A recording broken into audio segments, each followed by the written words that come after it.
I think that Clay and Rebecca, they're gonna duke it out. That's my prediction. Okay, I think we're almost done. I think the last couple of things, just talking about and wrapping some things up. Anyway, Gordon. Let's talk about Gordon. Gordon is depressed. He hasn't shaved in about 1 to 2 weeks. He looks pretty bad. He's going through a divorce with Carrie.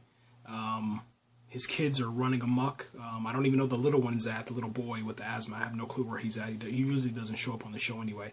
Dava, you know, she not shaved her head, but she dyed her hair white. Almost like Frozen, like I said before. And let it go. No, we're not going to do that. They should do a version of that for Banshee, but whatever. Really good movie. Anyway, he's drinking, he's going through divorce, and surprisingly, his character, out of all the characters on Banshee, Brock, you know, Kelly, even Emmett at the time, before his tragic death, even Sugar Bates, he could have went to Sugar Bates' bar, sat down, had a drink, and talked his issues out with Sugar Bates. But what did he do? He actually decided that the best thing to do was actually lean on Lucas Hood and say, Lucas, please, Lucas, don't take my daughter away. I know that she belongs to you, but she's mine. This is all I got. I'm going through a divorce. My wife won't share anything about anything. She won't talk about you. I need something. Please, please, please. This is the last thing. Now, Lucas didn't respond back to Gordon. I don't know what that means. I don't know if they're going to address that later on. It looks like, you know, Lucas is trying to be a father to Dava. He's trying his best. He's giving her the wrong advice because she's already on a bad road and a bad path to destruction, which will probably lead her to a life just like Lucas and Carrie. But he didn't say anything. He didn't say yes or no. Maybe it was a maybe. Maybe they said something off screen. Maybe I have to go watch Banshee Origins, you know, on welcome to Banshee.com and figure that out. But I don't know. I haven't seen anything else yet. Last thing, and I think we're pretty much done. Billy Raven is the new deputy. He's the one that's replaced Emmett. And Emmett's not really gone. Emmett is still there. And the reason why I say that is because there was this really touching scene, man, with Brock. And, you know, Brock is sleeping with his wife. The same wife that makes the same calls, that there's an intruder. We know about that off of Banshee Origins for welcome to Banshee.com. And he goes to almost like this confession to talk to Emmett at his gravesite. So it's like Brock, you know, letting all the emotions out. And if for fans, it's almost as if he's talking for us, you know, like, why did this happen? It shouldn't have happened. You know, can you bring him back? You know, stuff like that. And it was just really, I love that scene, man. Really, really love that scene. And Brock's beard. Brock's full-grown beard. Like, it's good. It's just weird seeing that, man. But yeah, Brock doesn't have hair like me. He has... That's what we do. When we don't have hair up here, we grow hair here. Anyway, that's for bald people. Thumbs up for bald people. Because we're bald and beautiful, baby. All right, but anyway, that should be it, man. I think they closed and wrapped up Emmett really properly, man. They said 3 anonymous shooters.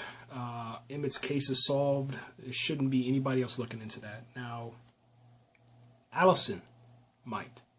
That's all I'll say about that. Last thing. I'll do one more and then that's it. This is the last one. This is it because I got to get to bed. Let me switch hats too. I haven't did that. Okay.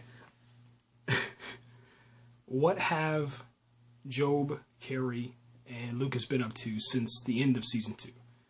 Carrie is working at a diner, the same diner where we saw the director of Banshee's wife. I don't want to spoil that one because if you not recognized her, but if you remember that actress from season 2, from the diner, you'll know her in this one. And I said on there, if you look down and scroll down on my Twitter, I said, bring her back. She's gonna be back too, and I called it. Bravo, because she's just, I don't know, she's really nice as a character, and I think that's welcoming. She's like the Banshee diner version of Sugar Bates, okay? Because Sugar is a bartender And you need that, I guess, that sound of reason, man. And now that Carrie is working inside the diner, at least she has someone there to kind of calm her down, talk to her, be nice to her. I think that's where I'm kind of getting that from.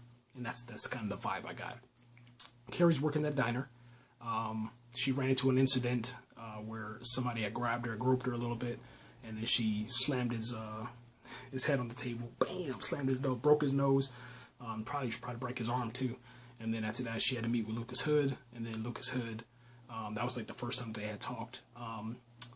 So Lucas and Carrie hadn't been talking. Lucas hadn't been doing any side jobs. Carrie has been doing side jobs, but she's been doing them solo. Job was off doing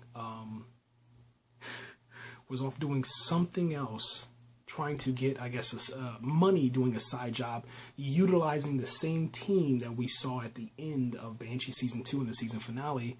You should know that one. I'm going to call them Soldier Boy team, the Soldier Boy team, okay? And that's, if you understand that, then you're a Banshee fan, you're a Banshee, and you understand that. I think that when Lucas found the $8 to $10 million and he called up Job, and they're going to get Carrie back in it, and they're getting Sugar back in it, and this is supposed to be the last mission.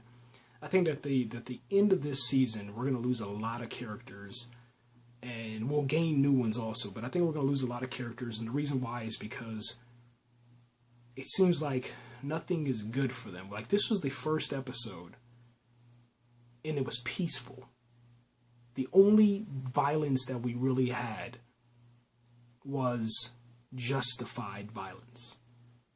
And the only other action that we had was bad guys doing the action, or just Job trying to get money. All right, we'll put it that way. But the other thing, Chayton was the one that was causing problems. The three, Kelly, Brock, and Lucas, they shot up Hondo for Emmett. And then, Chayton, once again, fighting. Chayton was fighting. Chayton was recruiting. Chayton was doing a lot of, bad stuff, And other than that, that was it. There was no problems. It was peaceful, man. Everybody was having a great time. And then Sugarbait said it. He said, I'm going to enjoy the quiet for a little bit because I know it's not going to last long. And then all hell's going to probably break loose next Friday. I don't know if it will or not, but that's just what I feel. I think it is, man. And I don't know what's coming, but I do know this. If Lucas Hood steals that money from the Marines, there's going to be hell to pay. That's all I know. And then we don't know what's going to happen with Hondo. Yes, it is justice in a sense because you're trying to get revenge for Emmett and Meg, but what's the result of that? Who's going to come to Banshee looking for revenge? It's going to keep going on and on and on. I kind of look real quick. I know I keep bringing this little thing up, but this is how I picture Banshee. Banshee is like the Incredible Hulk, you know what I'm saying? Like, it should be easy for Banshee to just, do the right thing because of Banshee. PD, come on. But it's like this, man. If this side always wants to take over, Bruce Banner can never have peace because of this big guy right here. Yep. So that's how I look at Banshee, man. Anyway, guys, I'm out of here. I think I talked and covered everything. If I forgot something, just leave in the comment box, the comments, and I'll get back to you guys whenever I get a chance. It's Banshee Fridays, man. Banshee Fridays. It's good. It's good life. We will be having a giveaway for Banshee, so stay tuned for that, man. Right here, guys. Thanks again for watching.